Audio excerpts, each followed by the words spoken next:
కొన్ని నెలల క్రితం పవర్ స్టార్ పవన్ కళ్యాణ్ ఒక వ్యాఖ్య చేశారు. అదేంటంటే జగన్కి సంబంధించిన సాక్షి ఛానల్లో కానీ సాక్షి పేపర్లో కానీ తన గురించి రాయడానికి ఎందుకు సంకోచిస్తారు?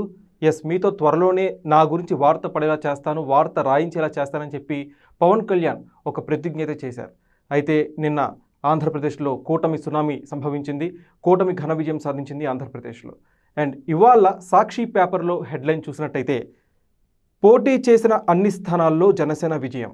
ఇది ఇంట్రెస్టింగ్ న్యూసే. ఎందుకంటే సిన్స్ 1 ఇయర్గా పవన్ కళ్యాణ్ పార్టీకి కానీ జనసేన పార్టీకి సంబంధించి ఏ వార్త కూడా సాక్షి పేపర్లో కానీ సాక్షి న్యూస్లో కానీ అస్సలు ప్రచురించలేదు. ఏదైనా నెగిటివ్ వార్త ఉంటే ప్రచురించే వాళ్ళు కావచ్చు, కానీ పాజిటివ్ వార్త అయితే ఒక్కటి కూడా వాళ్ళు ప్రచురించరు, వాళ్ళ టీవీలో వేయరు.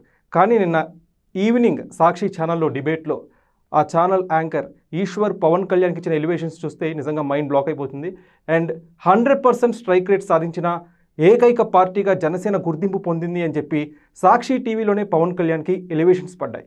అలానే ఇవాళ సాక్షి పేపర్లో కూడా పవర్ స్టార్ పవన్ కళ్యాణ్కి అలానే జనసేన పార్టీకి ఎలివేషన్స్ పడ్డాయి. సో దీన్ని బట్టి మనకు అర్థమవుతుంది ఏంటంటే పాలిటిక్స్లో కావచ్చు, నిజ జీవితంలో కావచ్చు, మన అంచనాలు కొన్నిసార్లు తలకిందులయ్యే ప్రమాదం ఉంది. సో కొన్నిసార్లు న్యూట్రల్గా ఉంటే అది మనకే మంచిది. ఒక్కొక్కసారి మనం అనుకున్నవి నచ్చకపోయినా చేయాల్సి వస్తుంది. సో దానికి ఇది ఒక పర్ఫెక్ట్ ఉదాహరణగా నిలుస్తుంది.